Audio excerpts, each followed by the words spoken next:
नमस्कार दोस्तों, आप सभी का स्वागत है हमारे चैनल मीरा कहानियाँ में। दोस्तों, तो आज हम जानेंगे निर्जला एकादशी की व्रत कथा। वर्ष की 24 एकादशियों में ज्येष्ठ के शुक्ल पक्ष की एकादशी सबसे बढ़कर फल देने वाली है। इस एकादशी का व्रत रखने से ही वर्ष भर की एकादशियों के व्रत का फल प्राप्त हो जाता है। इस एकादशी में एकादशी के सूर्योदय से द्वादशी के सूर्योदय तक जल भी ना ग्रहण करने का विधान है। इसे निर्जला एकादशी कहते हैं। ज्येष्ठ मास में दिन बहुत बड़े होते हैं और प्यास भी अधिक लगती है। ऐसी दशा में इतना कठिन व्रत रखना सचमुच बड़ी साधना का काम है।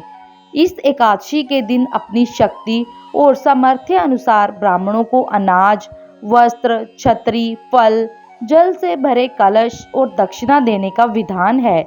सभी व्यक्ति प्राय मिट्टी के घड़े अथवा सुराहियों, पंखों और अनाज का दान तो करते ही हैं, आज के दिन मीठे शरबत की प्याव भी लगवाते हैं। अधिक मात्रा में सत्य भोजन करते रहना भीमसेन की एक बहुत बड़ी कमी थी। एक दिन भीमसेन ने व्यास जी से पूछा, हे पितामह, माता कुंती, भ्राता युधिष्ठिर, अर्जुन, नकुल, सहदेव और द्रौपदी आदि सभी एकादशियों का व्रत करते हैं और मुझे भी अनाज खाने को मना करते हैं, परंतु मैं उनसे कहता हूँ कि भाई, भक्ति पूर्वक भगवान की पूजा आदि तो मैं कर सकता हूँ और दान भी दे सकता हूँ, परंतु भोजन के बिना नहीं रह सकता। इसके उत्तर में व्यास जी ने कहा, हे पांडुपुत्र भीमसेन, यदि तुम नरक को बुरा और स्वर्ग को अच्छा समझते हो तो प्रत्येक मास की दोनों एकादशियों को अन्न मत खाया करो। तब भीमसेन ने कहा, हे पितामह, मैं तो पहले ही कह चुका हूँ कि मैं भोजन के बिना नहीं रह सकता। यदि वर्ष भर में कोई एक ही व्रत हो तो वे मैं रख सकता हूँ। मेरे पेट में ब्रिक नाम वाली अग्नि है। मैं अग्नि के भोजन बिना पूरा उपवास तो क्या, एक समय भी बिना भोजन किए नहीं रह सकता। अतः आप मुझको कोई ऐसा व्रत बताइए जो वर्ष भर में केवल एक बार ही करना पड़े और मुझको स्वर्ग की प्राप्ति हो जाए। श्री व्यास जी ने कहा, हे पुत्र, बड़े बड़े ऋषियों ने अनेक शास्त्र बनाए हैं जिसमें वर्णित उपायों के द्वारा थोड़े परिश्रम से ही स्वर्ग की प्राप्ति हो सकती है, परंतु उन शास्त्रों में भी दोनों पक्षों की एकादशियों के व्रत को मुक्ति के लिए सबसे श्रेष्ठ लिखा है। श्री व्यास जी के वचन सुनकर भीमसेन नरक में जाने के भय से भयभीत हो गए और कंपायमान होकर बोले, अब क्या करूं? एक मास में 2 व्रत तो मैं नहीं कर सकता। हाँ, वर्ष में एक व्रत करने का प्रयत्न अवश्य कर सकता हूँ। एक दिन व्रत करने से मेरी मुक्ति हो जाए, यदि ऐसा कोई व्रत हो तो कहिए। ये बात सुनकर व्यास जी कहने लगे कि वृष और मिथुन संक्रांति के बीच ज्येष्ठ मास के शुक्ल पक्ष की जो एकादशी आती है, उस एकादशी का व्रत करो।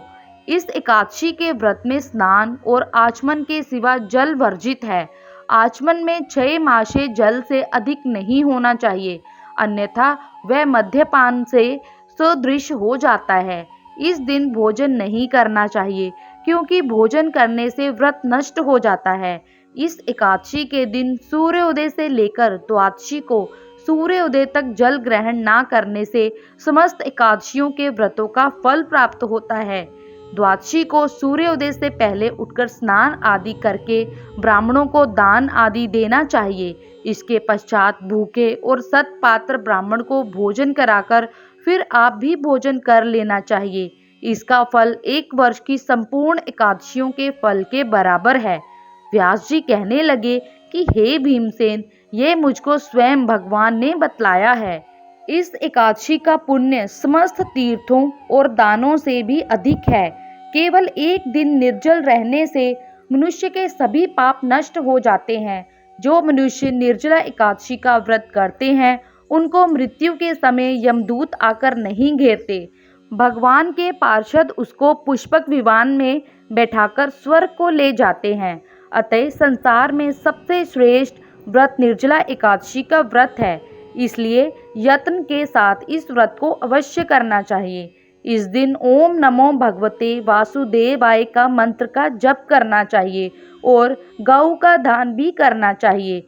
व्यास जी की आज्ञा अनुसार भीमसेन ने इस व्रत को किया था, इसलिए इस एकादशी को भीमसेनी या पांडव एकादशी भी कहते हैं।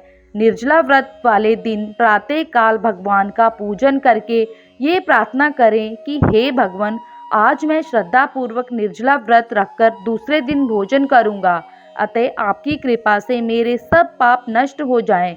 इस दिन जल से भरा हुआ एक घड़ा वस्त्र से ढककर स्वर्ण सहित दान करना चाहिए। जो मनुष्य इस व्रत को करते हैं उनको करोड़ फल सोने के दान का फल मिलता है, और जो इस दिन यज्ञ आदि करते हैं उनका फल तो वर्णन ही नहीं किया जा सकता। जो मनुष्य इस दिन अन्न खाते हैं वे चांडाल के समान हैं, वे अंत में नरक में जाते हैं। जिन्होंने निर्जला एकादशी का व्रत किया है वे चाहे ब्रह्म हत्यारे हों अथवा गुरु के साथ द्वेष करने वाले, फिर भी इस व्रत के प्रभाव से स्वर्ग में जाते हैं। हे भीमसेन, जो पुरुष या स्त्री श्रद्धा पूर्वक इस व्रत को करते हैं उनको निम्नलिखित कर्म करने चाहिए। प्रथम भगवान का पूजन, फिर गौदान, ब्राह्मणों को मिष्ठान व दक्षिणा देनी चाहिए तथा जल से भरे कलश का दान अवश्य करना चाहिए। निर्जला के दिन अन्न, वस्त्र, पात्र, जूती आदि का दान भी करना चाहिए। जो मनुष्य भक्ति पूर्वक इस कथा को पढ़ते या सुनते हैं उनको निश्चय ही स्वर्ग की प्राप्ति होती है। ओम नमो भगवते